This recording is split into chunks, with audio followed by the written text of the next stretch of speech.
आउं सराइकी में ई ॻाल्हाइण थो चाहियां ऐं सराइकी में ई कुझु चवणु चाहियां थो। असांखे कोई एतिराज़ न आहे।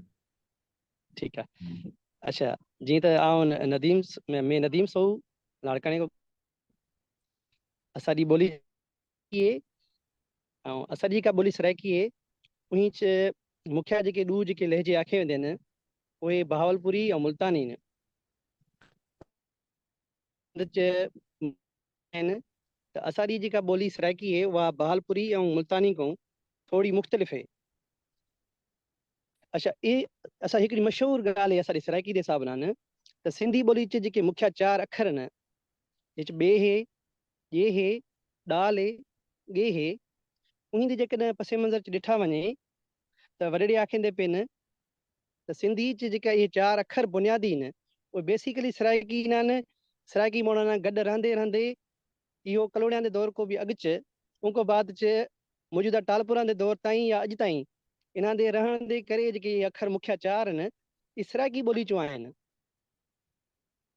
इहे सराइकी ॿोली जी जेके आहिनि न इहे ज़ेवर आहिनि छो त सराइकी ॿोली जी तमामु घणे ॻाल्हाए वेंदा आहिनि। त असांजी जेका ॿोली आहे उनजी बदकिस्मती इहा आहे त असां सिंध जेॾां रहंदे पिए असां अपनी ॿोली सिर्फ़ु अॿे ॾाॾे को ॿुधंदे ॿुधंदे सिखी आहे। इन जो को बि माना ईंदा को मुसलसिल लिटरेचर कोन्हे, इन लिखण का को तरीक़ेकार कोन्हे। असां इन को तरीक़ेकार ॾिठा नहीं त कीअं माना लिखी सघंदा पे सुठे नमूने ॻाल्हाए सघंदे पे। लिखण जे हिसाब सां असां ॾेढ मुख़्तलिफ़ क़िस्म जा शाइर आहिनि जेके वॾे वॾे जंहिंचे हमल फ़क़ीर आहे, उस्ताद बुखारी आहे, उन कोशिशि की लिखिया आहे पर उहा जेका असां सिंध जी ॻाल्हाईंदे पे ॿोली ख़ासि करे मशहूरी सियाल सोहू जागिराणी जेके ॻाल्हाईंदे पे उहा मुख़्तलिफ़ आहे।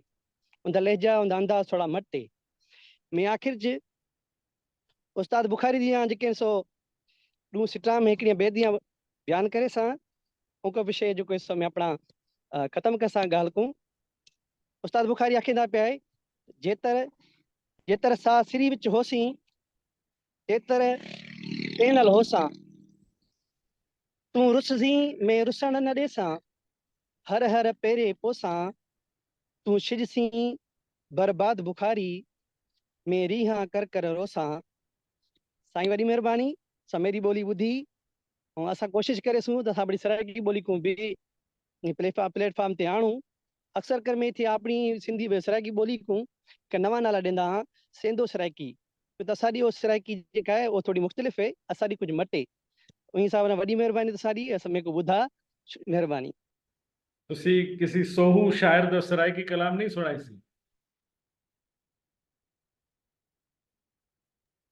उस्ताद जो कोई सारा हमी साहब है पर वही सराइकी च घट शेर किते शेर रखे बेटा हुसन खुदा आबाद रखे हैरान हज़ारा पे हुसन ते नींह ते नाजुक नाते विच नुकसान पे हज़ारा हुसन पे हुसन।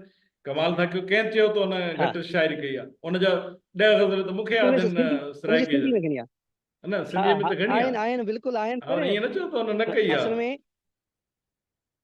उन जे मुक़ाबले में उस्ताद बुखारी तमामु घणी कई आहे सराइकी में हमल साईं घणी तमामु सुठी शाइरी कई आहे हामी साहब कई आहे के माना के अंदाज़े ताईं पर सिंधी तमामु घणी कई आहे।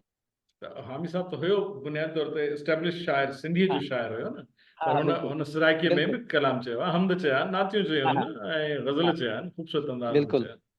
सो वॾी महिरबानी नदीम सो साहब थैंक यू सो जी मच जी बिल्कुलु तो साडी वॾी वॾी महिरबानी सुहिणा साईं जी जनाब।